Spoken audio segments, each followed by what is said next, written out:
Në këtë edicion do të ndiqni. Instituti Kombëtar i Shëndetit Publik në Kosovë apelon për kujdes ndaj gjarpërinjve, ndërkohë në Gjakov janë regjistruar vetëm 3 raste të kafshimit.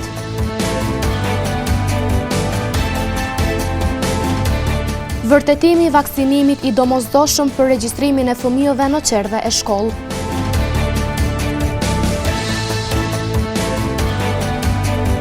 Në mungesë të një marrëveshjeje, dështoi edhe seanca 34 për konstituimin e Kuvendit të Kosovës.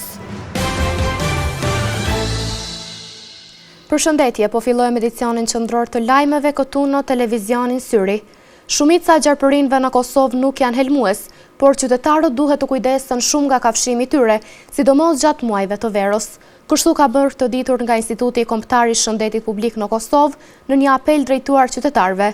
Ndërkohë në emergjencën e spitalit të Gjakovës janë regjistruar vetëm 3 raste të kafshimit të gjarpërinjve gjatë 2 muajve të shkuar. Me ngritjen e temperaturave është më e shpesht edhe prezenca e gjarpërinjve e shumë njerëz praninë e tyre kanë fobi. Fotografi Blerim Gjoci, i cili një pjesë të kohës së tij e kalon duke fotografuar kafsh, thotë se gjarpërinjt nuk janë shtuar, ata nuk sulmojnë njerëzit, por vetëm nëse i shtypim ata. Ka gjerpna në disa lloje të pemëve, disa lloje gjerpna, se ata duhen me konsumu diçka. Aty ku është foleja e shpesve, mund të jetë edhe gjerpni se shkon në konsumon votë ose të vezlit aku ta diun, por nuk ka ndodhur ndonjëherë në rast që më hudh prej pemës dikujt në trup. Këto ta kanë shumë garantuar. Më koni jo më kish hudh mua ja kërkuj. Treta unë frekuentoj prej pashtrikut e gjitha bjeshtën e mëna. Domethënë edhe nuk e frekuentoj rrugën as asfaltin. Unë gjithmonë jam në brendësitë e natyrës. Nuk kam pas ndaj sulm deri tani. As nuk besoj edhe në të ardhmen që do të kem ndonjëherë ndonjë sulm prej tyre, sepse ata në vendin e tyre ne rreziku më i madh që qëllon është kur ta shkel me kom. Sipas Gjocit, gjarpërinjt janë të pranishëm në fusha, në male, në shkurre, në pemë e prandaj, kur njerëzit shfrytëzojnë natyrën për piknik, duhet të kemi kujdes. Në Kosovë është edhe i trend të piknikit që e kem pas gjithmonë. Edhe kjo është e mirë për fëmijët që luajnë me top në natyrë. Ju futet topin në një shkurre, ta kenë kujdesin shumë atë shtuar, sepse gjarpërinjt në shkurre, kur të shkon me marr topin, ta ketë kujdes shumë shtuar. E mirë është që të shkon prindit i, po edhe nëse është mundësia që nuk qëllon prindi aty, fëmia që ta ketë një shkop me veti. Ndërkohë në spitalin e përgjithshëm Isa Greza në Gjakov thonë se në emergjencë gjatë 2 muajve të fundit janë regjistruar 3 raste nga kafshimi i gjarpërinjve. Vërtet ka filluar sezoni kafshimi i gjarpëve, muajin e kaluar kena pas 1 kafshim të gjarpëve, kurse këtë muaj kena pas deri me tani 2 kafshime të gjarpëve. Ata që kafshohen nga kafshimi i gjarpëve vinë në emergjencë, marrin trajtimin e duhur, do të marrin serumin edhe në bazë gjendjes tyre dhe hospitalizohen.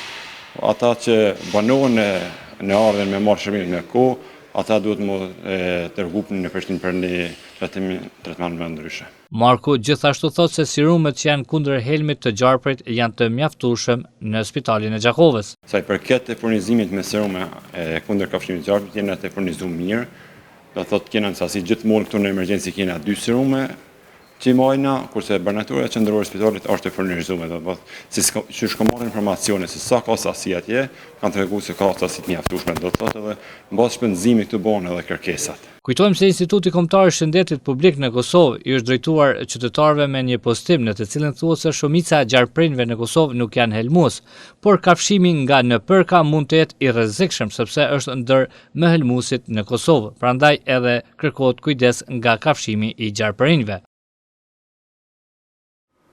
Procesi i rindërtimit të kadastrës ka nisur edhe në Gjakov dhe aktualisht janë hapur 2 zyra, të cilat po ofrojnë shërbime pa pagesë për qytetarët. Gjevalin Nikol Bibaj, drejtor për kadastër, gjeodezi dhe pronë në Gjakov, tha se interesimi i qytetarëve është i lartë për të marrë shërbime nga zyrat tona. Në komunën e Gjakovës ka nisur procesi i rindërtimit të kadastrës dhe regjistrit të drejtave mbi pronën e paluajtshme, një projekt i rëndësishëm që po realizohet me mbështetjen e Agjencisë Kadastrale të Kosovës. Gjevalin Nikol Bibaj, drejtor për kadastër, gjeodezi dhe pronë në Gjakov, tha se tashmë janë hapur 2 zyra. Për momentin të hapur 2 zyra nga operatori ekonomik, në bashkëpunim me komunën dhe me Agjencionin Kadastral. Për zonat kadastrale Gjakov qytet, pjesë e saj Gjakov jashtë qytet dhe Zili Selikagës është zyra në rrugën Luan Haradinaj numër 50, afër prokurisë së sigurimeve këtu në tranzit, kurse zyra tjetër është në Dardani, ish piskot dëshmore të Leshi numër 179/2 ose afër lapidarit që i thujme të Dardania. Sipas tij, përfitimet janë të mëdha pasi qytetarët mund të kryejnë shërbime si trashëgimia, ndarja fizike e parcelave, kalimi i pronës me marrëveshje dhe lokalizimi i objekteve, të gjitha pa asnjë pagesë. Përfitimet janë dhaja me rindërtimin e katrasit qytetarët e këtyre zonave përkatëse ku bojnë pjesë, ku gravitojnë, kanë përfitime të ndryshme, siç është trashëgimia, matjet të katastrale, ndamjet fizike, kalimi i pronës në marrëveshje, do thotë gjendjes faktike që janë në mes banorëve. E thash trashëgimin, këto procedure janë gjitha pa pagesë, përgatitja e elaboratave për legalizim të shtëpia të objekteve të dyqaneve që qytetarët i kanë, do thotë gjitha elaboratet bëhen pa pagesë deri te procedimi në zyrën drejtorinë për urbanizëm. Interesimi i qytetarëve për t'u njohur me shërbimet që ofron ky projekt ka qenë i kënaqshëm, shtoi drejtori Nikol Bivaj. Interesimi ka qenë shumë i madh i këtyre qytetarëve, po edhe i qytetarëve që gravitojnë në zona tjera katastrale, për shkak ndoshta jo të informimit ku më ditë sa adekuat, kanë ardhur në zyrën katastrale, po në zyrat tona. I kemi drejtuar te operatori ekonomik se i ka qenë këto dy zyra në bashkëpunim me agjencionin katastral. Afati për dorëzimin e dokumentacionit është deri më 15 shtator 2025, ndërsa më pas do të fillojë faza matjeve në terren, e cila do të zgjasë 1 vit të plot.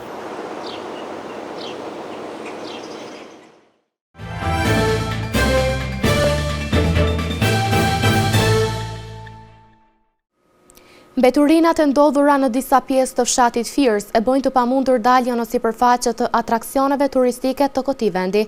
Grumbull mbeturinash të sheh syri edhe në urën e lumit Vogov, aty ende kanë mbetur disa mbetje të kurbanëve.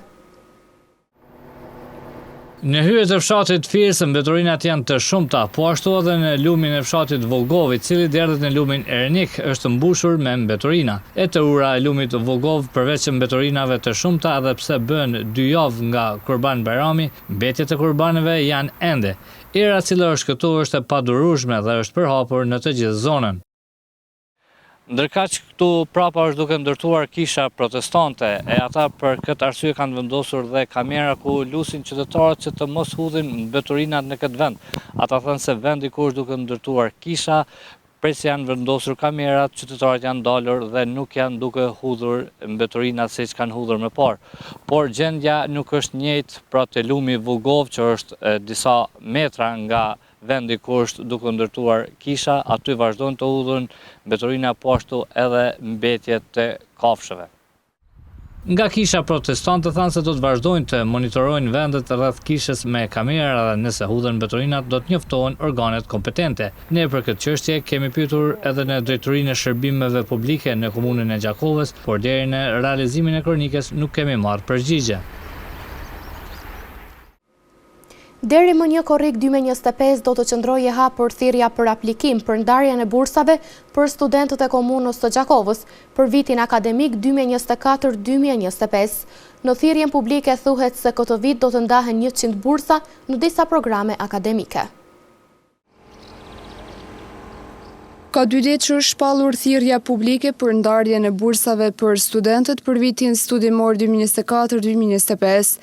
Drejtoresha e Arsimit në Gjakov, Eranda Kumnova Baçi, tha se në këtë konkurs janë të përcaktuara qartë kriteret e përgjithshme dhe ato të veçanta, të cilat studentët duhet t'i plotësojnë për të pasur të drejtë aplikimi. Në konkursin të cilin e ka shpallë Drejtoria e Arsimit për bursat e vitit studimor 2024-2025 janë kriteret e përgjithshme dhe kriteret më të veçanta. Në kriteret e përgjithshme, gjithsesi që të gjithë i dinë, besoj që edhe studentët e cilët duan të aplikojnë, janë që si pikë e parë është që studenti të mos ketë bursë tjetër, domethënë që nuk ka marrë bursë tjetër, të mos jetë përsëritës i vitit akademik, që është shumë e rëndësi, edhe të paraqesin gjithsesi gjendjen ekonomiko-financiare të familjes së tij. Kriteret të tjera të cilat përdoren në bazë kur të bëhet selektimi në komisionin i cili shpërndan këto bursa, Si kriter i cili ka më shumë pikë është nota mesatare, e cila duhet të jetë në mes notës 9 dhe 10, apo ose sukses i shkëlqyshëm. Nota mesatare që është pikë 2, që është mes notës 8 dhe 9 dhe kështu me radhë. Do më thonë, varësisht nga aplikimi të cilën e bëjnë studentët, kriteret vendosen sipas notës mesatare. Mes tjerash, Kumnova Baçi tregoi se bursat do të ndahen për disa profile të studimeve dhe 100 student do të jenë përfitues. Komuna Gjakovës ka ndarë 60.000 euro për bursa dhe parashihen të ndahen 100 bursa për student në 17 fusha të ndryshme studimi. Afati i aplikimit për bursa mbyllet me datën 1/7/2025. Kumnova Baçi inkurajoi studentët që i plotësojnë kushtet të aplikojnë brenda afatit të parapar. Të gjithë prindërit që duan të regjistrojnë fëmijët e tyre në institucionin parashkollor dhe në klasën e parë për vitin shkollor 2025-2026, krahas dokumenteve të përcaktuara me konkurs, duhet të kenë me vete edhe vërtetimin nga qendra e vaksinimit se fëmia është vaksinuar sipas kalendarit. Në kohën kur konkurset për regjistrimin e fëmijëve në institucionet parashkollore dhe fillore janë të hapura, prindërit duhet të jenë të kujdesshëm në përmbushjen e kritereve të regjistrimit. Drejtoresha Shëndetësisë në Gjakov, Adelina Shehu Kola, bëri të ditur se vaksinimi i fëmijëve ka qenë gjithmonë një kërkesë e domosdoshme gjatë regjistrimit në klasën e parë dhe në institucionet parashkollore. Ajo theksoi se së fundmi është lëshuar një qarkore e re nga Ministria e Shëndetësisë. Gjithmonë ka qenë vaksinimi i fëmijëve, pra i nxënësve, kur të regjistrohen në klasën e parë, po ashtu edhe të qerdhës, që ata kanë qenë të obliguar për mi vaksinu fëmijët dhe për të sjellë në shkolla. Por tash shumë shpejt, pra si disa muaj, ka ardhur edhe qarkurja re nga Ministria e Shëndetësisë, që është qarkurja me 05/2025, që është adresuar edhe në Drejtorinë e Arsimit, Drejtorinë e Shëndetësisë, në Institutin Kombëtar të Shëndetit Publik, pra si informim. Prindërit gjatë përgatitjes së dokumenteve duhet të bashkangjesin edhe vërtetimin për vaksinim, i cili dëshmon se fëmia ka kryer të gjitha vaksinat sipas kalendarit të rregullt të vaksinimit për moshën përkatëse. Kalendari i vaksinimit është vaksinimi në kujdesin primarëve që është i aktivizuar, i din ato kompetencat e veta, kemi pas njoftimin e prindve edhe është një farforme si vërtetim të cilën e vërteton që ai fëmijë është i vaksinuar, që ka më nënshkruar edhe prindi, po edhe mjeku. Ky vërtetim sigurohet në qendrën ku është vaksinuar fëmia. Fëmijët që nuk kanë të kryera vaksinat nuk mund të regjistrohen në institucionet edukative. Me rritjen e temperaturave, qytetarët e posaçërisht fëmijët dhe personat me sëmundje kronike duhet të jenë më të kujdesshëm për shëndetin. Doktori Ron Hoxha thotë se ekspozimi në diell duhet të bëhet në orare të caktuara, të konsumohet sa më shumë ujë dhe të qëndrojë në hapësira të freskëta. Mjeku në repartin e urgjencës së qendrës kryesore të mjekësisë familjare në Gjakov, Ron Hoxha, thotë se me fillimin e sezonit të verës dhe rritjen graduale të temperaturave, është vërejtur një fluks në rritje i pacientëve që kërkojnë ndihmë mjekësore. Sipas tij, ende nuk është arritur pika kulmore, por në javët në vijim pritet që situata të rëndohet më tej, sidomos me shtimin e temperaturave ekstreme. Normalisht me futjen në sezonën e verës dhe me rritjen e temperaturave, ka fillu me u vrejt edhe një rritje ose një fluks ma i shtuar i pacienta, mirë po prapë nuk konsiderojmë që kemi arrit pikun e problematikës që ndërlidhet me rritjen e temperaturave, pritet në javët në vazhdim normalisht, që edhe pjesa fluksit të qytetarëve të cilët kërkojnë ndihmën mjekësore për shkak të problemeve që ndërlidhen me rritjen e temperaturave të rritet. Ai thekson se më të rrezikuarit nga temperaturat ekstreme janë fëmijët e vegjël, të moshuarit dhe personat me sëmundje kronike. Personat vulnerabël, fëmijët e vegjël, pra mosha fëminore, personat në moshë të shtyrë dhe personat të tjerë të cilët kanë sëmundje aktuale kronike, janë personat më të rrezikuar për rritjes së temperaturave. Mjeku bën thirrje për respektimin e disa rregullave bazë për të shmangur komplikimet shëndetësore. Është shumë e rëndësishme dhe po ashtu qytetarët duhet i përmbahen disa rregullave strikte, të evitojnë prezencën në ambiente të hapura ku ka rrezatim të shtuar, sidomos në intervalet e ditës ku rrezatimi është më i theksuar, prej orës 12 deri në ora 4, po ashtu është shumë e rëndësishme që ata të qëndrojnë në ambiente të cilat janë të freskëta, kanë përdorim të kondicionerit, të hidratohen sa më shumë që është e mundshme gjatë ditës, kryesisht me ujëra dhe të evitojnë lëngjet e tilla siç janë për shembull kofeina, alkooli apo dhe lëngjet e cilat posedojnë një përqendrim të rritur të sheqerit për shkak se ato përkeqësojnë gjendjen sidomos tek personat me sëmundje kronike. Mjekët apelojnë për kujdes të shtuar, shmangje të ekspozimit në diell dhe hidratim të vazhdueshëm për të parandaluar pasoja serioze që mund të sjellin temperaturat ekstreme.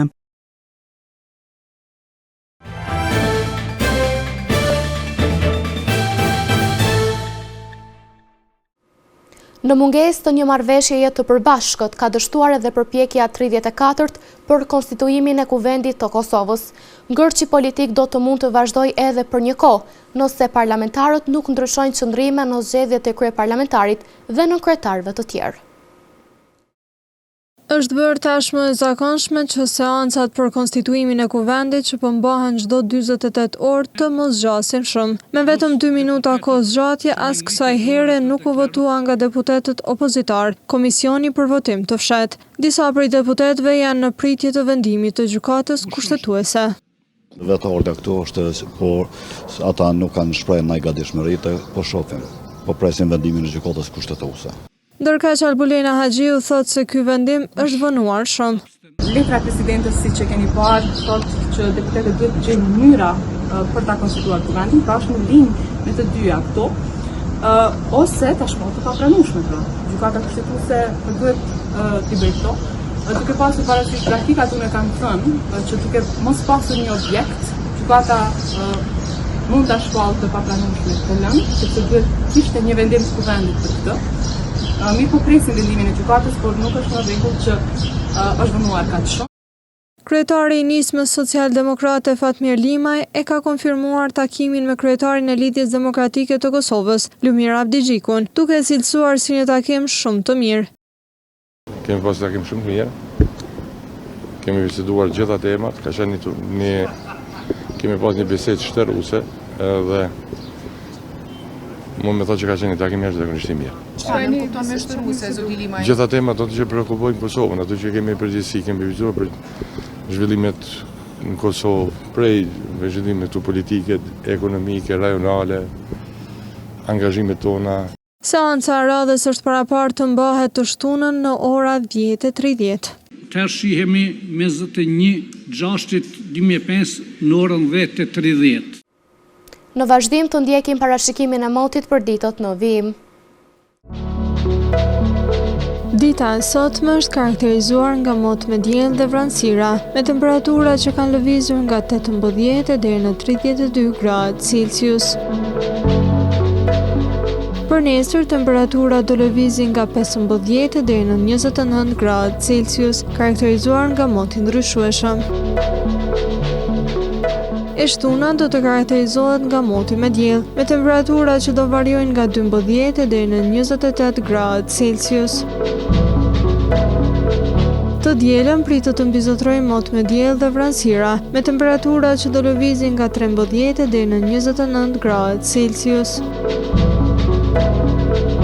Mot me diell pritet të mbizotrojë të hënën, me temperatura që do variojnë nga 15 deri në 32 gradë Celsius. Edhe të martën pritet të mbizotrojë mot me diell, me temperaturë minimale 17 gradë, ndërsa maksimalja pritet të jetë 34 gradë Celsius. 17 deri në 35 gradë Celsius pritet të jenë temperatura gjatë së mërkurës, karakterizuar nga moti me diell.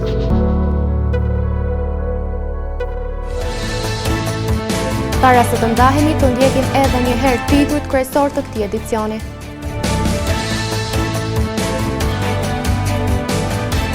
Instituti Kombëtar i Shëndetit Publik në Kosovë apelon për kujdes ndaj gjerpërinjve, ndërkohë në Gjakov janë regjistruar vetëm 3 raste të kafshimit.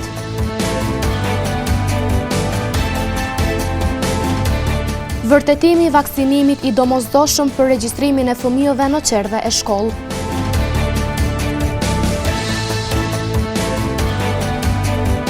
Në mungesë të një marrëveshjeje, dështoi edhe seanca 34 për konstituimin e Kuvendit të Kosovës. Këtu më rifund ky edicion qendror i lajmeve, ju mund të vazhdoni të na ndiqni në televizionin Syri, si dhe në rrjetet tona sociale. Mirupafshim.